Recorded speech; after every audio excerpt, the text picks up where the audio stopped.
देखो स्टूडेंट, दिया गया है, दिए गए विद्युत परिपथ में सेल का आंतरिक प्रतिरोध 1 ओम है। सेल का आंतरिक प्रतिरोध, इसका मतलब यहाँ पर ये आंतरिक प्रतिरोध है, यहाँ पर दिया गया इसका 1 ओम, यहाँ पर दिया गया आंतरिक प्रतिरोध, इसको कहा जाता है। ठीक है। इसके बाद विद्युत वाहक पर 20 वोल्ट है। नंबर 1, परिपथ का संपूर्ण प्रतिरोध ज्ञात करना है। पूरे परिपथ का पहले संपूर्ण प्रतिरोध निकालेंगे, फिर निकालने के बाद धारा निकालेंगे, तब वोल्टेज का वैल्यू निकालेंगे। ठीक है। अब इसके बाद देखो स्टूडेंट, ये प्लस है, धारा ऐसे आती है, यहाँ पर आती है, ये 2 भागों में बढ़ जाती है। देखो 2 भागों में बढ़ गई कि 2 भागों में, और ये कौन से क्रम में हो गया? समांतर में। पर 2 धारा ऐसे श्रेणी क्रम में जा रही है, ये दोनों धारा कौन सी क्रम में है? श्रेणी क्रम।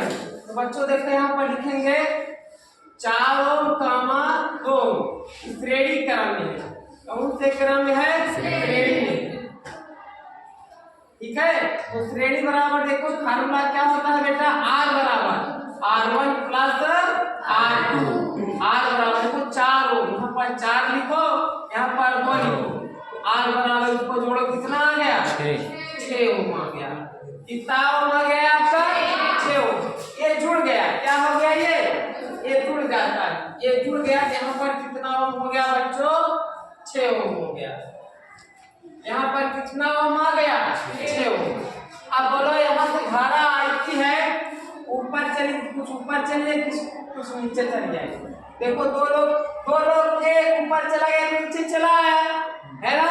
तो कौन से क्रम हो गया? बढ़ गया कि नहीं बढ़ गया? समांतर में है कि संयोजन श्रेणी में है? समांतर में है, बढ़ रहा है बेटा। किस क्रम में है? बढ़ रहा है। यहाँ हम लिखेंगे 6 ओम, 6 ओम समांतर क्रम में है। कौन से क्रम में है? समांतर क्रम में है। कौन से क्रम में है? समांतर क्रम में है ना? यहाँ पर देखो समांतर क्रम वाला फार्मूला लिखेंगे, 1/R बराबर 1/R1 प्लस 1/R2 लिखेंगे। बोलो बच्चों, R1 की जगह कितना ओम लिखेंगे? 6 ओम प्लस R2 की जगह कितना लिखेंगे? 6 ओम।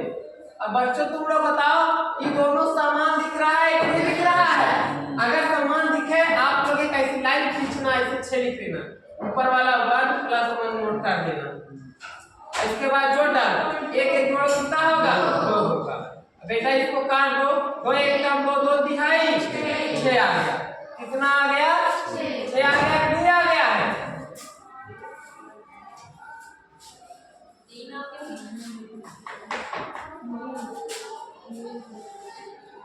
अब इसको देखो, यहाँ पर लिखो 1/R बराबर 1/, कितना आ गया?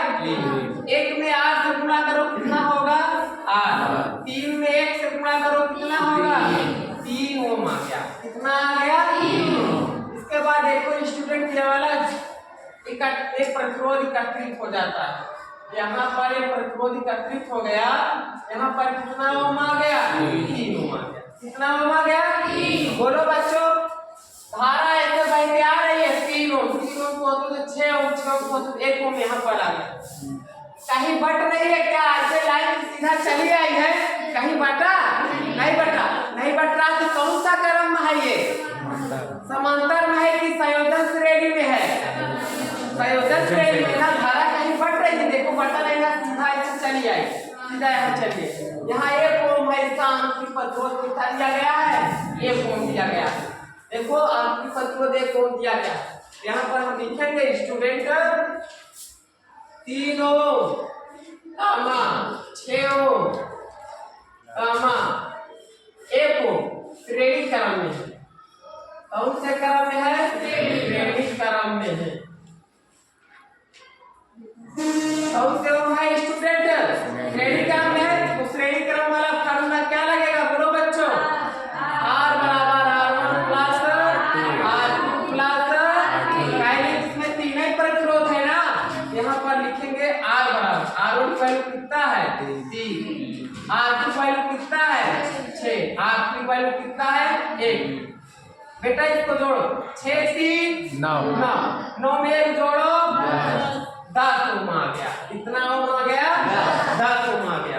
अब देखो आपके पहला जिसके बाद कहा है कि परिपथ में धारा का मान ज्ञात करना है, परिपथ में धारा का मान ज्ञात करना, ठीक है। यहाँ पर नंबर 2 देखो, नंबर 2 यहाँ पर लिखेंगे परिपथ, परिपथ में धारा ज्ञात करना है, धारा आई ज्ञात करना, क्या ज्ञात करना है, धारा आई ज्ञात करना, आई का मान ज्ञात करना, आई का मान पता है।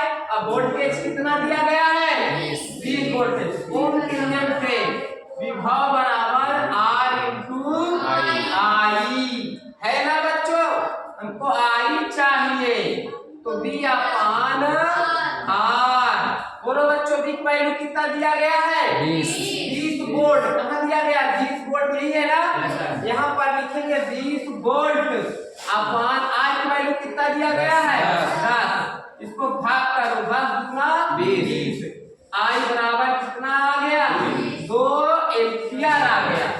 बोलो विद्युत धारा का मात्रा क्या होता है, एम्पियर होता है। अब इसमें तीसरा क्वेश्चन कहा है स्टूडेंट, तीसरा क्वेश्चन कहा है कि ए और बी के बीच का विभवांतर ज्ञात करो, ए और बी के बीच का विभवांतर ज्ञात करना है। यहाँ पर हम लिख लेते हैं ए और बी के बीच विभवांतर ज्ञात करना, ए और बी के बीच क्या ज्ञात करना है स्टूडेंट, विभवांतर ज्ञात करना, ठीक है। देखो स्टूडेंट विभव बराबर R इंटू आई वैल्यू, को भी वैल्यू देखो। अब इसमें कहा है देखो आई वैल्यू कितना वो निकला है, 2 एम्पियर, आई वैल्यू 2 एम्पियर निकला है। अब इसके बाद ए और बी के बीच, यहाँ पर देखो ए और बी के बीच यही दिया गया, कितना प्रतिरोध दिया गया है, 3 दिया गया, कितना दिया गया है, 3 दिया गया, ठीक है। देखो यहाँ पर दिया गया है ए और बी के बीच का प्रतिरोध, यहाँ पर 3 लिखेंगे, आई की वैल्यू कितना दिया गया है, 2 लिखेंगे, तो विभव बराबर क्या लिखेंगे, 3 गुना 6 वोल्ट। विभव बराबर कितना दिया गया है, 6 वोल्ट आ गया। आपका क्या आ गया स्टूडेंट, आपका